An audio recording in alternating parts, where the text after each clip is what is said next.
You want to eat women? That's not worth it. Keep your hands off me. Keep your hands off me. Keep your hands off me. You a fucking coward. Get him out of here. Get this fucker out of here. I didn't touch no You're a fucking coward. Get him out of here. All right, Portland PD's moving in now, separating the crowd. You okay? What happened there? He just running up like he was going to beat me up. He said, I touched a woman. I didn't touch no woman. I told her not to touch me, and I called her a bitch. She touched my camera, and I said, don't touch me again, bitch. And they're trying to say that I hit a woman. Thomas, you know you are a target tonight wearing the MAGA cap and the Charlie Kirk Freedom shirt. Yes, sir. I don't give a fuck. I'm not scared of none of these cowards. Wow, okay. Well, look, strong Portland police presence. They're trying to separate the crowd right now. One of several skirmishes Sunday evening in front of the Portland ICE facility. But we'll see where this ends up going. But again, Nick Shorter here on the ground, Portland PD, multiple independent journalists from outside of Portland here covering all of the action.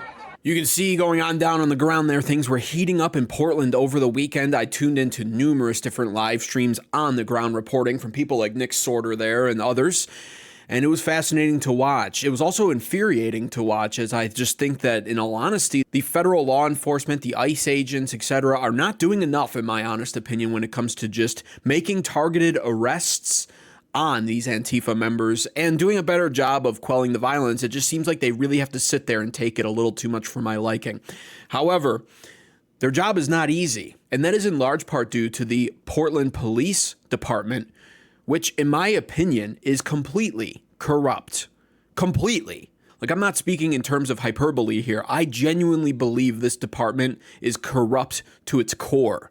Either they're being funded by the same people funding Antifa, or for some reason, they're just hell-bent on following destructive Democrat orders when it comes to not dealing with violent Antifa members all across the city. I mean, look at this. What I'm about to show you here is footage of just a Portland citizen, a law-abiding Portland citizen driving their car, trying to turn onto a street that has been fully occupied by Antifa members. And of course, Portland police officers are nearby. What do you think they do about this? Do they get out into the street and tell Antifa to move over, let the car through? No. Take a look at what they actually do in this circumstance. You guys didn't do anything about this? What are you doing? That way. Do not go to the crowd of people. If you go to this crowd of people, you will be stopped and arrested. Thank you. Do not try to play that game with me right now. Man, do not play that game with me right now. We're not going to a crowd of people in this car. Back it up and take a left. If you go to this crowd of people, you will be arrested. Ma'am, I am telling you, if you go to this crowd of people, you will be arrested. All right, get out of the way. I'll take care of it. Get out of the way. I'll take care of it. Get off my hand. You're not going to this crowd. I'll take care of it. I'll take care of it. Back up and take a left. You can get through McAdam that way. You're not going this way. Back up. If you're not going to listen to my orders, then it's your choice. I am giving you an order right now. Back this vehicle up. It is a public road, but right now there are people occupying it. A car does not supersede people. Anymore. The federal government came in to punch your ass. Watch me get this lady out of here. All these motherfuckers, and you can't get this lady out of here. You're fucking incompetent. You're all a bunch of losers. So much infuriating and tragic irony taking place at that scene right there. It's honestly disgusting to watch happen. The Portland police, yes, in case you couldn't hear, were threatening the woman, the citizen, the law-abiding citizen who's simply driving her car on the streets, that her taxpayer dollars go towards supporting, creating, and maintaining. And what happens? She goes to make a right turn onto a street occupied by Antifa, and the Portland police run up to her car and scream at her like she's a criminal, telling her if she continues to drive towards that direction, she'll be arrested just for driving. There's a crowd of people in the street. She cannot drive on that street. So this law-abiding, tax-paying citizen, presumably, I'm presuming this, maybe she's a criminal herself. Maybe she hasn't paid a dime in taxes her entire life. I don't know. But you would assume. You would assume. I'm assuming, so granted.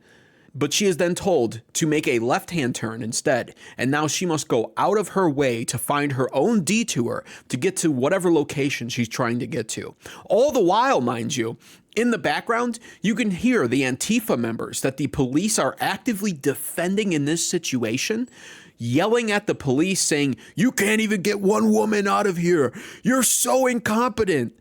The ones who hate the police are being defended by the police. The ones like this woman who I would presume have either defended the police or support the police at the very least, or at the very, very least are probably neutral to the police. She's the target.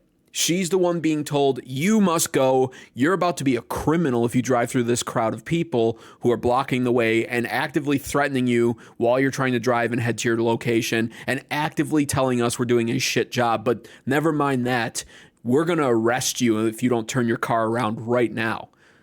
That's what's going on in Portland. That's why President Donald Trump is taking action on these cities, despite all of the liberal outrage going on around it. And, let's not forget about Nick Sortor, that independent conservative journalist. I follow him on X, and you should too. He does great independent journalism work. And, he was arrested for stopping Antifa members from burning an American flag, which he, of course, was assaulted over doing. Unfortunately, that part wasn't caught on camera. I can't find any footage of it, but according to eyewitness reports, along with his own, he was shoved down onto a flower bed, and they were balling up their fists like they were about to start punching him, so he started trying to fight them back. Portland police saw this, and they decided to arrest Nick Sortor. He wound up going to jail for something like 12 hours. So conservative independent journalists are getting arrested. Citizens aren't allowed to drive on their own roads, and the police are defending Antifa. This is what he had to say about it on the Ingram angle here. This is Nick Sortor being interviewed. Take a look at this particular part of the clip I thought was the most fascinating, where he's describing all of this. Called on them. What is your perspective on this? Do you think that the police knew who you were, arrested you because of it, or do you think that you were just the last one kind of swinging there and that's why they grabbed you? Well, considering the fact that that they don't arrest anybody here ever, especially, down here you saw Katie Davis court with that black eye that she got. The police followed the assailant and did nothing. They just let them go. Right now, all of a sudden they change it when I'm here, when a conservative journalist is on the ground, exposing what's actually going on. Is that just a coincidence? How did that just happen all of a sudden? I mean, it's I don't really think it is a coincidence, unfortunately, Joey. But because I didn't have very glowing reviews for them on Laura's show last night when I was here, and it took them over an hour to figure out what the charge was. They arrested me. They put me in the back of the police car. We parked on the side of the road for a while. And then after about an hour, they're like, okay, yeah, we'll charge him with disorderly conduct. So, which is, if what I was doing is disorderly, what do you call people with megaphones at 3 o'clock in the morning, lighting fires in the middle of the street? Like I said, absolute corruption. That is unfortunately the accurate depiction of what the Portland Police Department currently is. Corrupt. Defending Antifa and standing against justice. It's absolutely despicable, and something at a deeper level, in my opinion, needs to be done about it. The DOJ, the Trump DOJ, needs to do something about it. The entire Portland Police Department needs to be investigated over this. And I know Pam Bondi said that that's what they were going to do, especially because Nick Sortor was unjustifiably arrested over nonsense, basically.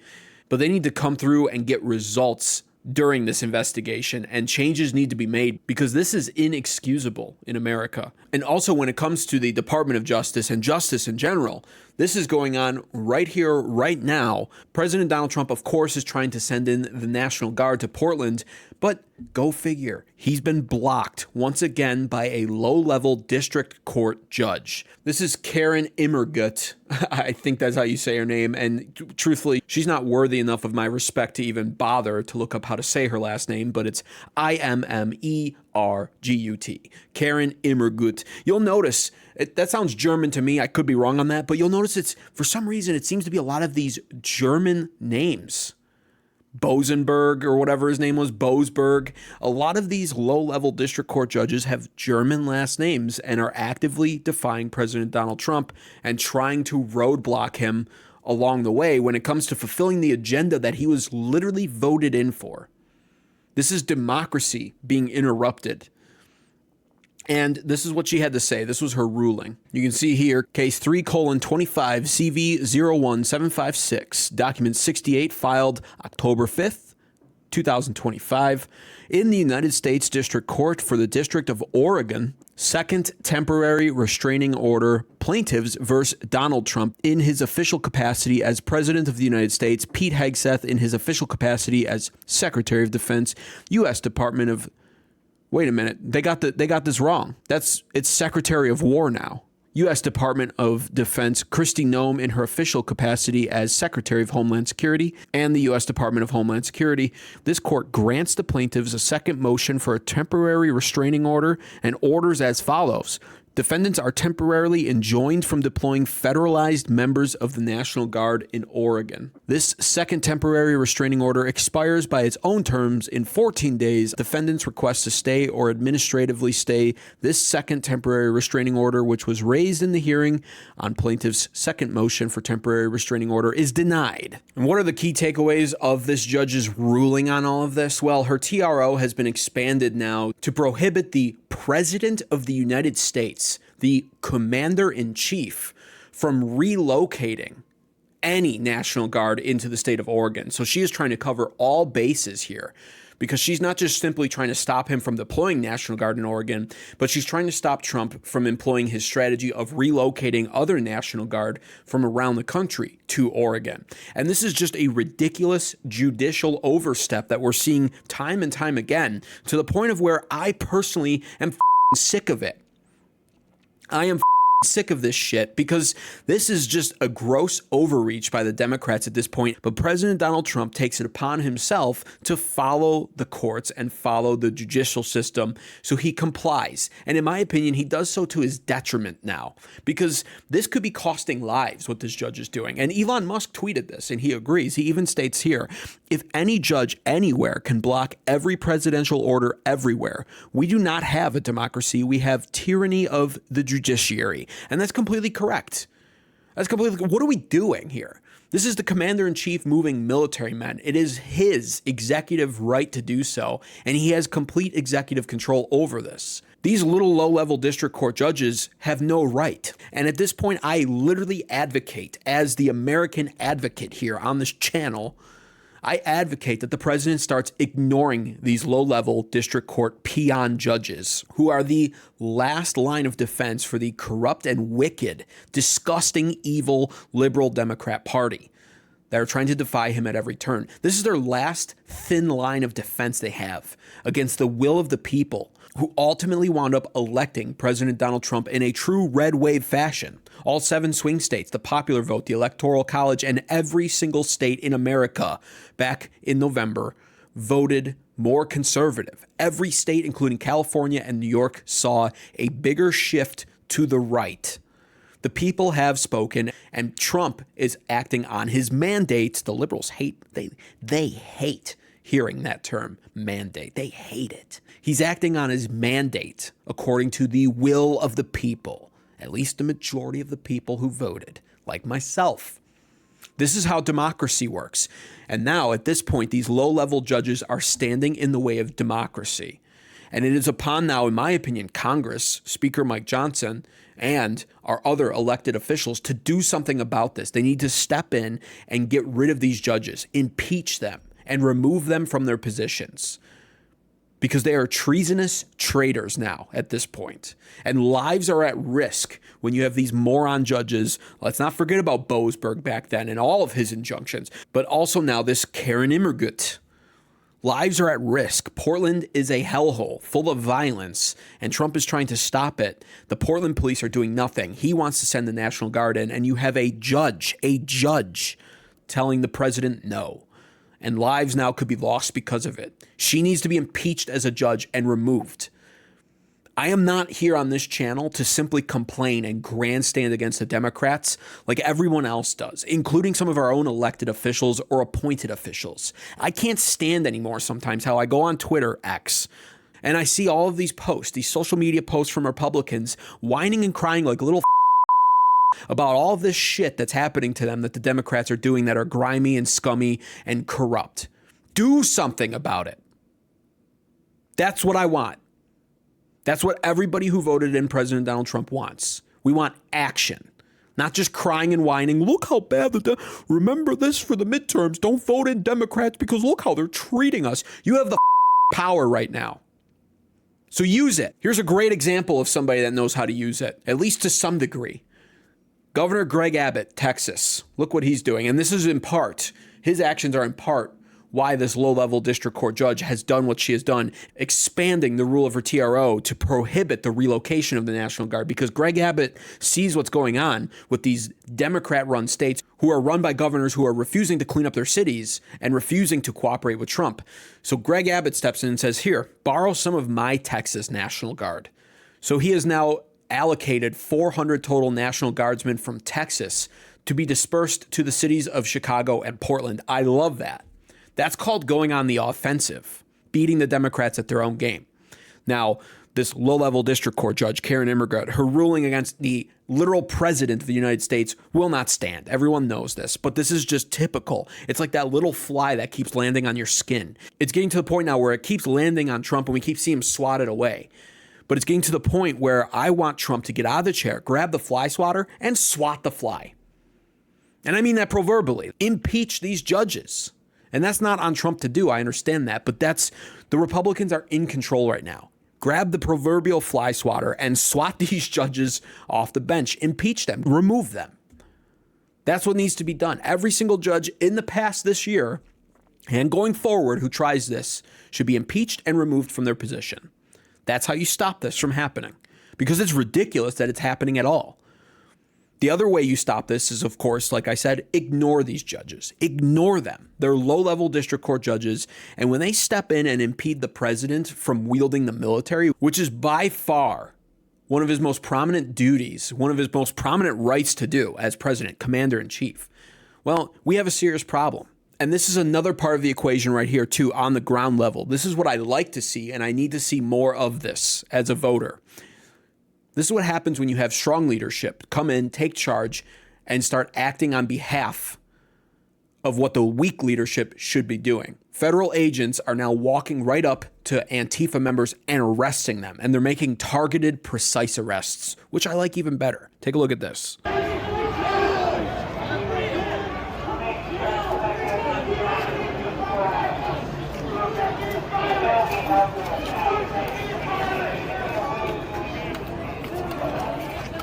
Drag him away like the filth that he is.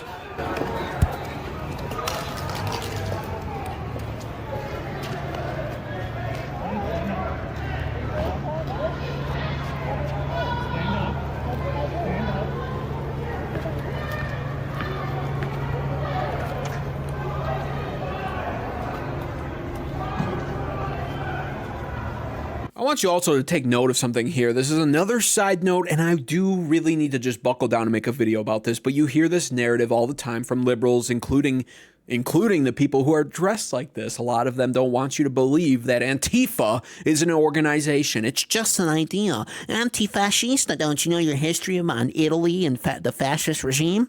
We all know. But you know, I always say this in response to that. White supremacy is just an idea. Yet the KKK exists. And they say this too. Well, if you're against anti-fascism, what does that make you? It's not that we're against the idea of anti-fascism, but what it is we're against Antifa being a domestic terrorist group that is absolutely an organization. What's my point in all this? Well, notice this. Let me rewind this a little bit even. Now, maybe these two guys are just friends, and that's why they've coordinated on their gear, but I mean, this guy, let me see if I can find, there, is that he's got, what is that, a gas mask on and a helmet, right? So it almost looks like a military grade helmet with the gas mask. And it looks like a pretty good gas mask too, doesn't it? Right? Let me see other angles. Yeah, it's hard to see, but you can see it. He's wearing protection here, gas masks, some militarized equipment. And then they marched the other guy after him too, right here. And what does he have on? Oh, look at that. Another military grade helmet. At least that's what it looks like to me, right? But they're not an organization. They're just an idea. And these are just citizen protesters. Give me a break. And these two people are not the only example of this. Go watch any live footage that's been uploaded all over the place from multiple different sources of independent journalists on the ground, bravely recording everything that's happening in their cities, Portland, Chicago, etc. You'll see this. This is a theme with a lot of these people. They're dressed in all black, they have military gear on, and they have gas masks, and they seem coordinated. This is not just an idea. This is absolutely an organization, and I have seen overwhelming proof of that being a fact, that it's an organization and a domestic terrorist organization at that. And I will make a video on this because they need to be exposed. This liberal narrative that's once again a lie. It's no different than the lie of, Islam's the religion of peace. Antifa's just an idea. It's not an organization. Nobody's buying it, but the problem is the liberals spread that false narrative everywhere like they do with everything else, and they parrot it like the good little boys and girls and sheep that they are for their media overlords who want them to parrot that narrative. It's a lie. And anybody with two eyeballs, or even just one eyeball, should be able to see that plain as day when you see what they're wearing and how they're structured and what they've been doing.